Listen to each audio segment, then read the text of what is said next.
What's up? So they say I got 6 seconds to get your attention. This one I'm trying to fix. Do you see it? Can you see it? This blade obviously is not working. Now, I have a new blade right here. New setup, ESC blade and all, motor and all. And let's compare it to this. The Spark. 2-axis gimbal. Let's go. See what's happening.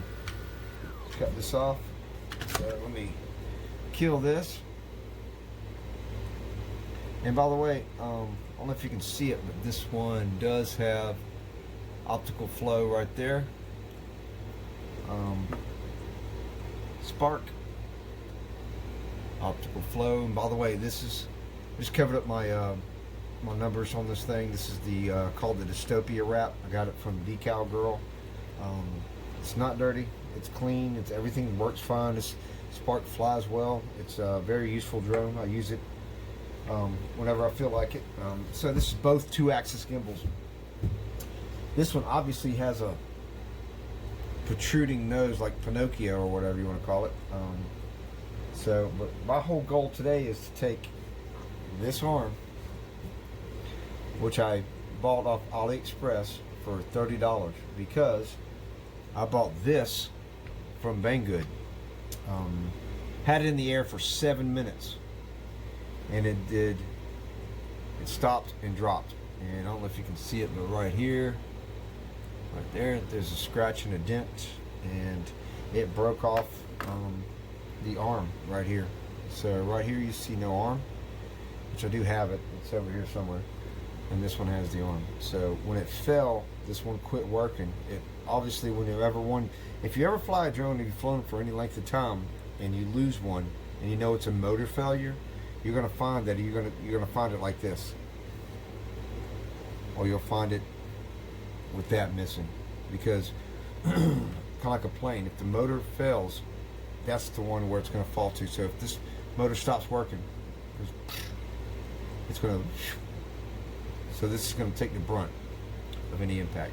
So as you can see right here, I don't know if you can see it on the camera, but there's a dent right there from where it impacted. Because it was about 8-9 feet up and it was over the water, but luckily it was on the edge. Excuse me. So it caught the tip of the rocks in my little creek. And if you ever watched any of my other videos, you'll know that. Anyway, alright, so this is what I'm using. Got a Phillips head screwdriver thingy here, little tiny one, because you have to have a small Phillips head to get into these holes. So this is the motor and the ESC. So what I want to do is take this apart. So just going to get this out of here, and this one does have magnetic a little bit on it. And it's over here. Hey guys. What I'm trying to do here is show you how I'm taking it apart and pretty much showing you how simple this little drone is. And this thing is very, very comparable to anything you got out there. So what I'm doing here is just breaking it down. It's really simple. And I'm taking the camera off here, and the camera's pretty simple. It's just a few screws, and you have the what you call rubber plungers, which I'm pulling off right now. So you just pull them, and it's really simple. Unplug 2 different plugs, and that's it. And you got that 1 screw in the front, and you got 4 screws around the edges, and just unscrew them, and you get the canopy will come off pretty simple, like a cell phone. Just kind of pops off, pop off the canopy, and you're good. So what I'm trying to do here is get to where I can access the one part that I need to replace, which is that one motor arm. So there's 5 different wires on this motor arm, which you'll see here in just a second once I unscrew everything. It's not hard, it's not complicated. If you've ever soldered, or if you've never soldered, it's not that hard. So what I'm doing is just taking apart everything to where I can get to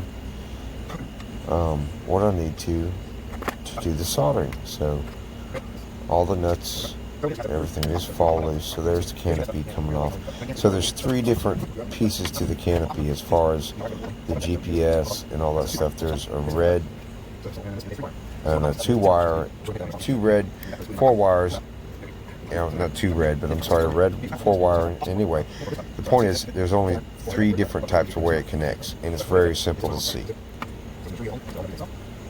So here I am just unscrewing everything that's got to do with that connection. So I'm getting it ready. I'm showing you right there where the piece that came out. So here's where you unsolder everything, or desolder, as you can imagine. You have to take the soldering iron and just touch everything, and right there I was just getting everything loose. There's the new one, just a brand new piece I'm putting in. Right there, I'm just showing you how it works. So right here I've already connected 1 wire. It's really simple, and I'm going to break it down because there's red, I think there's, red, black, blue, yellow, and white is what it is. So I'm explaining how you desolder and then resolder. So I'm doing one at a time, so I don't lose any, lose track of anything I'm doing. Just desolder and then resolder. It's really simple. As long as you got a decent soldering iron, which mine is mid-grade. Put heat on it, pull, and look, it just pops loose.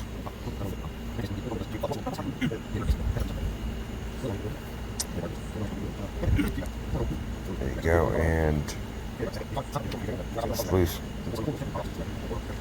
So that's the red wire, I believe, and you want to resolder, which is what I'm going to do. What I'm trying to do is explain how it works, because the wires are so short. You have to make it to where you can solder them back. So I take my pliers and just kind of pull